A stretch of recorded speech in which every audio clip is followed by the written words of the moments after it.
Ça fait aujourd'hui 30 ans que le Bénin a cédé à la démocratie après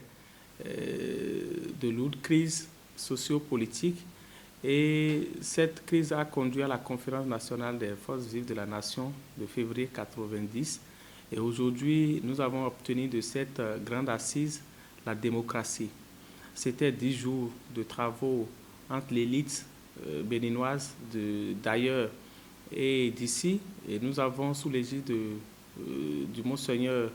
Feu Isidore de Souza, traversé cette période de grande chaleur et de grandes épreuves pour notre nation. Et pendant ces 30 ans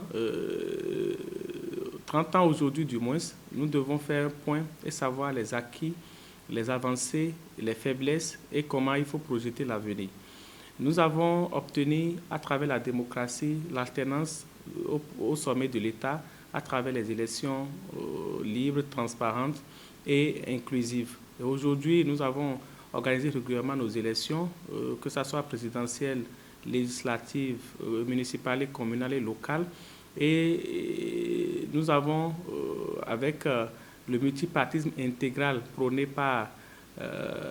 cette conférence, avoir toute la liberté d'opinion, de libre échange et de création d'associations et de mouvements. Et notre économie aussi a vu une évolution significative par rapport à la période révolutionnaire. C'est vrai que tout n'a pas été rose. Nous devons comprendre que dans ces 30 ans, nous pouvons faire la part des choses que nous avons fait 26 ans dans cette façon d'expérimenter la conférence, la démocratie, la liberté à volo, le multipartisme intégral où les partis se créent par affinité, par personne ou par région. Et arrivé à un moment donné, nous avons commencé par sentir qu'il y a des dérapages. Jusqu'à ce que même un chef d'État a qualifié cette démocratie de Nescafé, d'où il faut des diagnostics profonds pour repositionner les choses. Et c'est en cela que le chef de l'État, l'actuel président de la République, Patrice Talon, se positionne comme le meilleur docteur qui a su faire le diagnostic et a prescrit l'ordonnance que nous sommes en train de suivre. Aujourd'hui, avec le système partisan que nous expérimentons, nous allons progressivement à la réduction des partis politiques, des partis de région et de personnes. Aujourd'hui, au Bénin, le multipartisme ne peut que se limiter à au plus 10 partis politiques. C'est déjà important de savoir que nous avons quitté plus de 200 partis à 10 partis parce qu'il y a la représentativité dans les régions et l'homme du Nord peut avoir des militants dans le Sud et vice-versa pour que le Bénin puisse garder cette unité nationale que la conférence a prônée. Nous avons aussi la liberté dans la responsabilité parce qu'il ne suffit pas de dire n'importe quoi sur son pays, sur les autorités du pays ou sur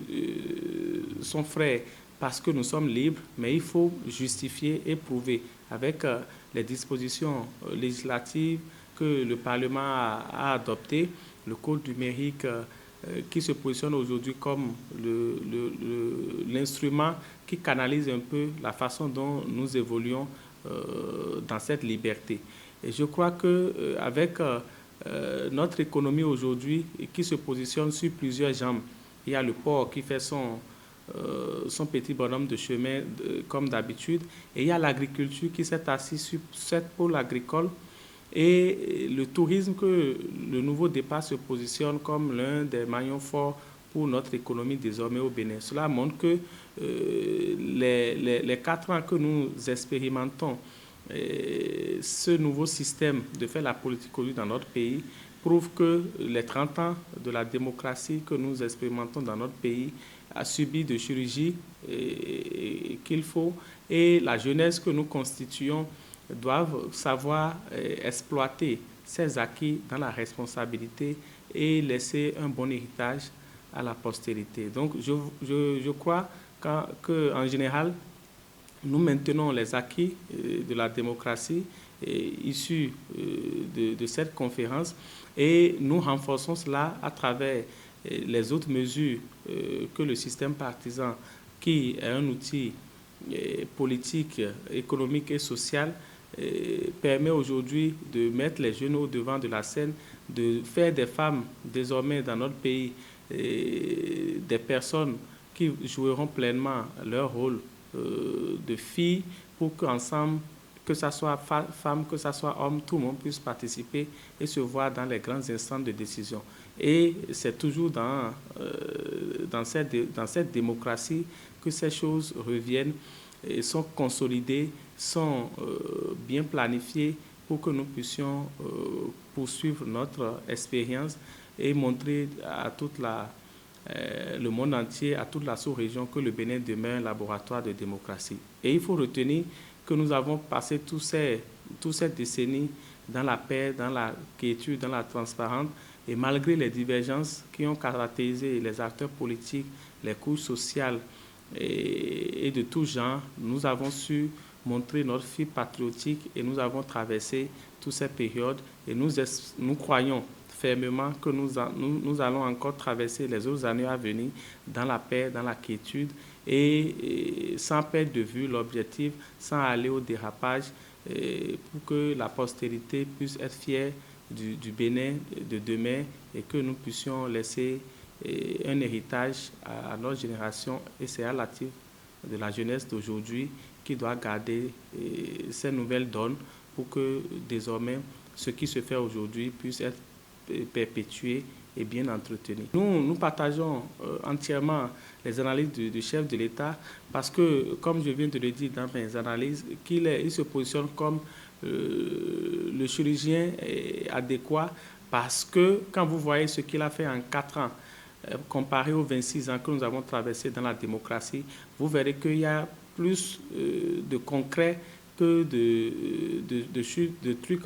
subjectifs dans ce qu'il dit. Il bloque la réflexion à un niveau où vous verrez que ce qui se fait aujourd'hui, c'est une programmation du Bénin que nous voulons de demain. Et c'est ça qui nous conforte dans notre choix que nous n'avons pas perdu de vue quand nous le portons déjà en 2014-2015, qui serait le meilleur candidat et le meilleur président pour le Bénin. Et aujourd'hui, tous les Béninois, sauf ceux qui ne veulent pas comprendre, sachent que les fondamentaux qui sont posés aujourd'hui, c'est pour renforcer la démocratie, renforcer l'état de droit et permettre à notre population qui ne fait que grandir, qui ne fait qu'augmenter au fil des années, qu'il y a des